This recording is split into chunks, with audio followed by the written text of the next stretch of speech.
Dear student, today I will start lecture number 9 for class 9. This is from chapter number system. So first we define rationalization. What is rationalization? जैसा कि हमने rationalising factor के बारे में बताया था, उसके बाद रेशनलाइजिंग फैक्टर के बाद हम रेशनलाइजेशन बताएंगे। यदि कोई नंबर दिया हुआ है जिसका डिनोमिनेटर इरेशनल नंबर है, तो उस नंबर के न्यूमरेटर में और डिनोमिनेटर में एक ऐसा सुटेबल नंबर से हम मल्टीप्लाई करते हैं ताकि वह गिवन नंबर इक्विवेलेंट एक्सप्रेशन के रूप में इस तरह आ जाए कि उसका डिनोमिनेटर इरेशनल से रेशनल में बदल जाए। इस प्रोसेस को रेशनलाइजेशन कहते हैं। मैंने बोर्ड पर लिखा है, the process of converting a number with irrational denominator into an equivalent expression whose denominator is a rational number by multiplying its numerator and denominator by a suitable number is called rationalization. एक बार मैं फिर बता दूं, कोई number दिया हुआ है जिसका डिनोमिनेटर इरेशनल नंबर है, तो उस गिवन नंबर के न्यूमरेटर में और डिनोमिनेटर में एक सुटेबल नंबर से इस तरह मल्टीप्लाई करते हैं कि वह इक्विवेलेंट एक्सप्रेशन में बदल जाए और उसका डिनोमिनेटर इरेशनल नंबर से रेशनल में चेंज हो जाए। इस पूरे प्रोसेस को रेशनलाइजेशन कहते हैं। इसे हम एग्जाम्पल के द्वारा दिखाएंगे। मैंने बोर्ड पर एक एग्जाम्पल में क्वेश्चन को लिखा है।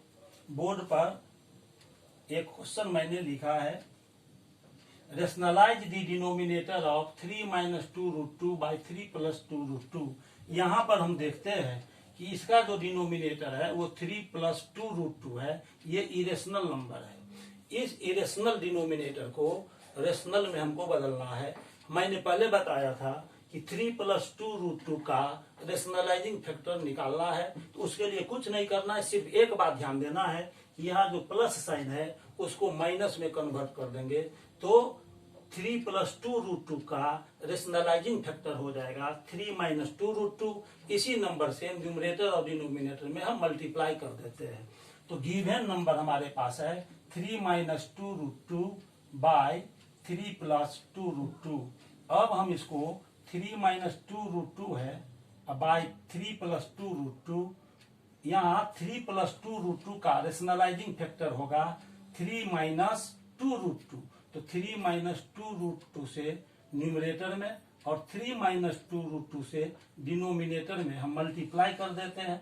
अब इसको इंटू करेंगे इससे, तो ये 3 माइनस 2 रूट 2 दो बार आ गया, मतलब 3 माइनस 2 रूट 2 का ये होल स्क्वायर हो जाएगा। और इसको फिर इंटू करेंगे 3 plus 2 root 2 into 3 minus 2 root 2। अब इसको a minus B whole square पर तोड़ेंगे, तो a minus B whole square होता है a square plus B square minus 2ab। उस फॉर्मूला पर इसको तोड़ेंगे तो ये हो जाएगा 3a स्क्वायर प्लस 2 रूट 2 का whole square minus 2 into 3 into 2 root 2 by, और 3 को यहाँ पर a मान लेंगे, 2 रूट 3 को b मानेंगे, तो ये हो जाएगा a plus B into a minus B. इसका फॉर्मूला आता है a square minus B square. इस तरह हम इसको लिख सकते हैं 3a स्क्वायर माइनस 2 रूट 2 का होल स्क्वायर। अब ये आ गया 3a स्क्वायर हो जाएगा 9 प्लस 2 का स्क्वायर हो जाएगा 4 रूट 2 का स्क्वायर हो जाएगा 2, तो 4 2 जा 8 हो गया ये। अब माइनस 2 3 जा 6 2 जा 12 रूट 2 बाय 3 स्क्वायर यहाँ पर हो जाएगा 9, 2 का स्क्वायर हो जाएगा 4, रूट 2 का स्क्वायर हो जाएगा 2, तो इस तरह से 4 2 जा 8 आ जाएगा। ये हो गया 17 माइनस 12 रूट 2 बाय 1। अब हम इसको लिख सकते हैं 17 माइनस 12 रूट 2। बाय में 1 है, उसको लिखे या न लिखे उससे कोई फर्क नहीं पड़ता है। इस तरह हमने 3 minus 2 root 2 by 3 plus 2 root 2 को रेशनलाइज कर लिया, तो ये आ गया 17 माइनस 12 रूट 2। अब हम एक और क्वेश्चन इस पर बेस्ड सोल्व करते हैं। आइए हम एक और क्वेश्चन इस पर रेशनलाइजिंग फैक्टर के हेल्प से क्वेश्चन को सॉल्व करेंगे, रेशनलाइजेशन मेथड लागू करेंगे। वो अगला क्वेश्चन एग्जाम्पल नंबर 2 में है। एग्जाम्पल क्वेश्चन नंबर है, if A and B are rational numbers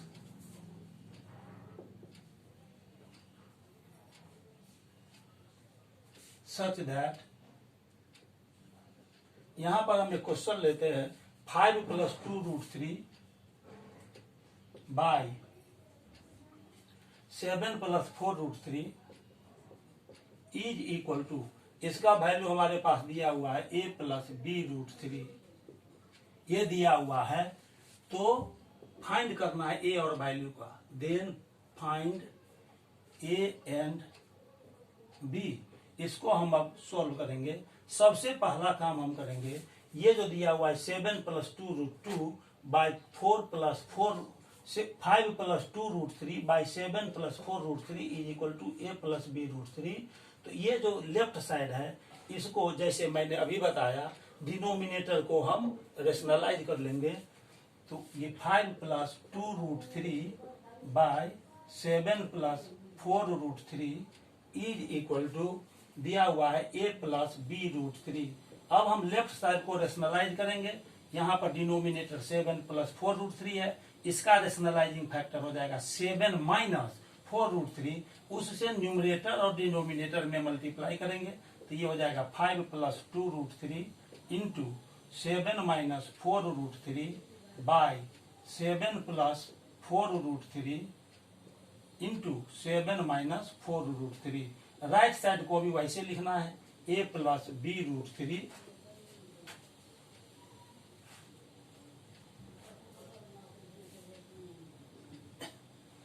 अब इसको हम मल्टीप्लाई कर लेंगे इस दोनों को।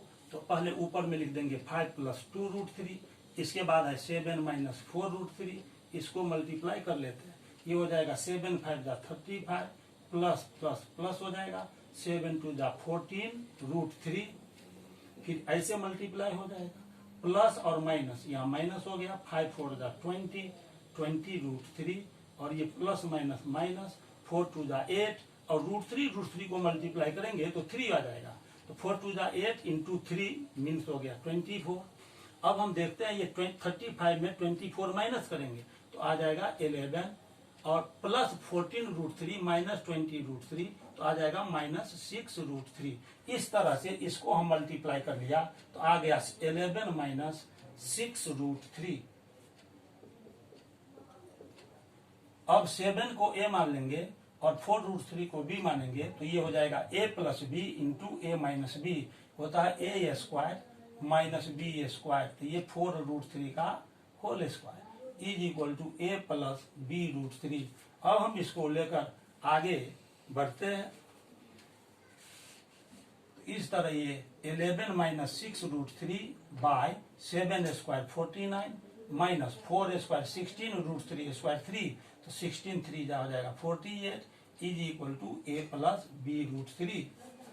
अब इसको हम सिंप्लीफाई कर देंगे तो लास्ट में a और b का वैल्यू आ जाएगा। 11 - 6√3 बाई 49 - 48 1 हो गया is equal to a + b√3। 1 से इसको डिवाइड करेंगे तो 11 - 6√3 ही रह जाएगा is equal to a + b√3। अब हम यहाँ पर देखते हैं कि एक तरफ यहाँ पर रेशनल और इरेशनल पार्ट के बीच प्लस का साइन है, यहाँ रेशनल और इरेशनल पार्ट के बीच माइनस का साइन है। तो सबसे पहले हम दोनों साइड रेशनल और इरेशनल पार्ट के बीच का साइन एक जैसा कर लेते हैं। इसके लिए करेंगे, इसको लिख सकते हैं 11 प्लस, यदि यहाँ देते हैं दोनों जगह प्लस लिखते हैं, यहाँ भी प्लस और यहाँ भी प्लस, तो यहाँ ब्रैकेट में -6 रखना पड़ेगा क्योंकि प्लस माइनस मिलके माइनस होता है। अब ये 6 हमने लिख लिया, यहाँ पर देंगे √3 is equal to a + b√3। अब दोनों साइड को हम कंपेरिजन करते हैं, तो ये भी इरेशनल नंबर है और ये भी इरेशनल नंबर है, तो इसका रेशनल पार्ट इसके रेशनल पार्ट के इक्वल होगा, इसका इरेशनल पार्ट इसके इरेशनल पार्ट के इक्वल होगा। तो ऑन कंपेरिजन बोथ साइड्स दोनों तरफ हम कंपैरिजन कर लेते हैं तो पाते हैं both sides we get a is equal to 11। A के जगह पर 11 आ गया, यहाँ देखते हैं ए के जगह पर 11 आ गया और √3 दोनों में सेम मिल रहा है तो बी के जगह पर -6 आ गया, b इज इक्वल टू -6। इस तरह से ये हमारा आ जाता है। ए और बी का वैल्यू फाइंड हो जाता है, ए और बी का वैल्यू फाइंड हो जाता है और हमने ए और बी का वैल्यू मालूम कर लिया। इस तरह से ए बी का वैल्यू मालूम होने के बाद अब हम लॉज ऑफ एक्सपोनेंट हम शुरू करेंगे। क्या है लॉज ऑफ एक्सपोनेंट, ये देखते हैं। आप लोग लॉज ऑफ एक्सपोनेंट के बारे में 6 और 7 क्लास से ही पढ़ते आ रहे हैं। अब हो जाएगा laws of exponent. Laws of exponent मान लेते हैं let a and b are positive real numbers and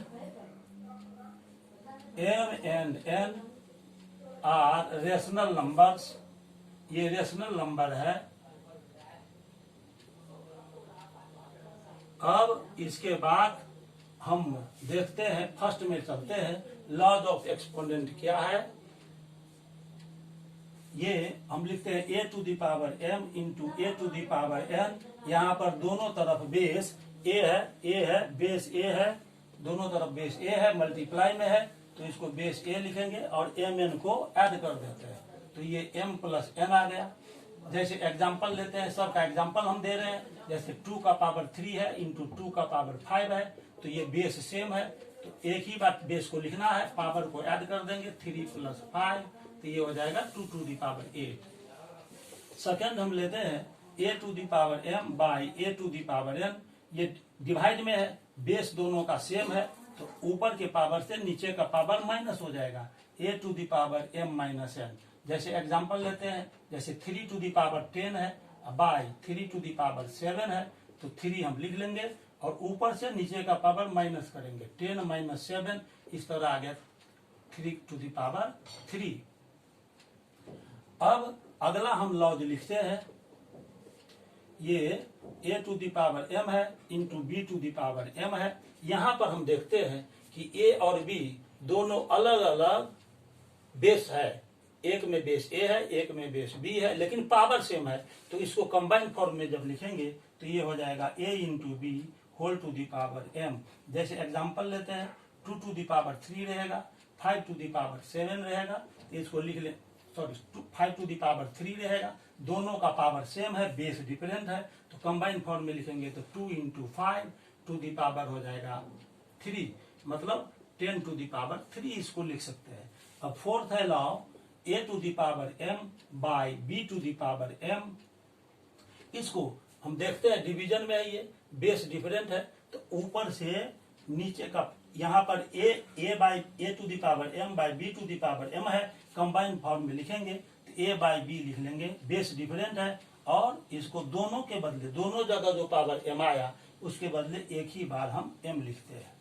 अब इसके बाद फिफ्थ लॉ है a टू द पावर 0 रहेगा तो ये 1 हो जाता है। इसका एग्जांपल हम बताने जा रहे हैं। जैसे 7 टू द पावर 3 है बाई 5 टू द पावर 3 है, यहाँ पर बेस डिफरेंट है, कंबाइंड फॉर्म में लिखेंगे तो 7/5 पहले लिख लेंगे और दोनों जगह जो 3 पावर आया उसके जगह एक ही बार पावर 3 लिखेंगे, 7/5 होल टू द पावर 3 हो जाएगा। a to the power 0 is equal to 1 होता है। अब इसका एग्जांपल देखेंगे, जैसे 2 to the power 0 1, 7 to the power 0 is equal to 1, 1000 to the power 0 is equal to 1 etc। ये पावर में 0 रहने से उसका वैल्यू 1 हो जाता है। अब हम 6 नंबर चलते हैं, a to the power m रहेगा और पूरा का होल पावर n रहेगा तो इसको हम लिख सकते हैं a to the power m into n। अब जैसे एग्जांपल लेते हैं, जैसे 7 टू द पावर 3 है और होल पावर 5 है तो 7 लिख लेंगे, पावर में पावर से इंटू हो जाएगा, 3 इंटू 5 तो ये आ गया 7 टू द पावर 15। अब अगला हम 7th लॉ चलते हैं। 7th क्या है, एक्सपोनेंट का लॉ, उसको हम लिखेंगे 7th में है, यदि a to the power minus m है तो इसको माइनस निगेटिव पावर यहाँ से हम यदि हटाएंगे, पावर से निगेटिव पावर हटाएंगे तो ये 1 के बाई में आ जाता है, 1 by a to the power m। जैसे एग्जांपल, जैसे 7 टू दी पावर माइनस 3 है तो यहाँ से माइनस पावर हटाएंगे तो 1 और बाई का साइन देंगे और 7 टू दी पावर 3 हो जाएगा। अब 8 लॉ में चलते हैं। यदि हमारे पास ऐसे है a by B to the power minus m, यहाँ पर हम देखते हैं कि a बाई बी का होल पावर माइनस m है। अब ये जो माइनस साइन है, इस माइनस साइन को यदि हम हटाते हैं, रिमूव करते हैं, तो ब्रैकेट के अंदर जो ये a by B rational number है, इसका हम रेसिप्रोकल निकाल लेते हैं, b by A to the power m हो जाएगा। मतलब पावर से यदि माइनस हम हटाते हैं तो ये ब्रैकेट के अंदर का जो a बाई बी है उसका रेसिप्रोकल हो जाएगा, b by A to the power m लिखेंगे। जैसे एग्जांपल देते हैं, 2 बाई 3 का पावर माइनस 10 है, इस माइनस को हम यहाँ से हटाएंगे तो 2 बाई 3 का रेसिप्रोकल लिखेंगे, ये हो जाएगा 3 बाई 2 टू दी पावर 10। अब 9th हम चलते हैं, यदि a का पावर यहाँ पर m बाई n है, इज इक्वल टू बी दिया हुआ है, a का पावर m बाई n है, ये b के इक्वल है, b के इक्वल है, तो ये m बाई n को यदि यहाँ से हम हटाएंगे तो हो जाएगा a इज इक्वल टू, यहाँ b लिख लेंगे, और ये m बाई n जब इस साइड आएगा राइट साइड पावर में तो इसका रेसिप्रोकल लिखना है, ये हो जाएगा n by m। a to the power m by n is equal to b दिया हुआ है, तो a हम यदि निकालेंगे, पावर को यहाँ से रिमूव करेंगे, यहाँ से हटाएंगे और राइट साइड यदि ट्रांसफर करते हैं तो b के पावर में यहाँ पर इसका रेसिप्रोकल लिखना है, n बाई m लिखना है। जैसे एग्जांपल, यदि x का पावर या सीधे हम लिख दें ऐसे, x का पावर दिया हुआ है 2 बाई 3 इज इक्वल टू 7 दिया हुआ है, तो हम इसको लिख सकते हैं x is equal to 7 to the power, ये 7 बाई 3 राइट साइड लेंगे तो रेसिप्रोकल लिखना है, तो ये हो जाएगा 3 बाई 2। इस तरह से हमने अभी बताया लॉज ऑफ एक्सपोनेंट। ये लॉज ऑफ एक्सपोनेंट को याद रखना है, सबका हमने एग्जाम्पल भी बताया है। आज क्लास 9th का जो बेसिक कंसेप्ट है यहाँ पर समाप्त होता है। अब हम क्लास 9 के लिए नंबर सिस्टम चैप्टर से जो सेलेक्टिव क्वेश्चन है, इंपॉर्टेंट क्वेश्चन है, उसको सॉल्व करूंगा। ये लेक्चर नंबर 10 में सॉल्व करूंगा। ये जो क्वेश्चन को मैं सॉल्व करूंगा उसका टाइटल होगा क्वेश्चंस गैलरी, उसमें मैं इंपॉर्टेंट क्वेश्चन को लेकर सॉल्व करूंगा। मुझे आशा है कि ये वीडियो आपको अच्छा लगा होगा। यदि वीडियो अच्छा लगा तो इसको लाइक कीजिए, शेयर कीजिए और अपने रिलेशनशिप में और फ्रेंड सर्किल में इसको शेयर करके चैनल को सब्सक्राइब कर दीजिए, ताकि मेरा लेक्चर दूर दराज के ग्रामीण क्षेत्रों में भी, शहरी क्षेत्रों में भी आपके सगा संबंधी को भी पहुंच सके। अभी महामारी का समय चल रहा है, मेरा मिशन है कि बच्चे लोगों का पढ़ाई लिखाई जो अभी पूर्णतः बंद है, कोचिंग संस्थान कॉलेज स्कूल बंद है, उसको भी मैथ का लेक्चर मिल सके और घर बैठे उनकी तैयारी हो सके। आप इसको अवश्य ही सब्सक्राइब कीजिए ताकि आपको मेरा वीडियो सबसे पहले प्राप्त हो। मैं जैसे ही अपलोड करूंगा वीडियो को आप तक पहुंच जाए। आप इसको शेयर कीजिए, सब्सक्राइब कीजिए, लाइक कीजिए। तब तक के लिए बहुत बहुत धन्यवाद।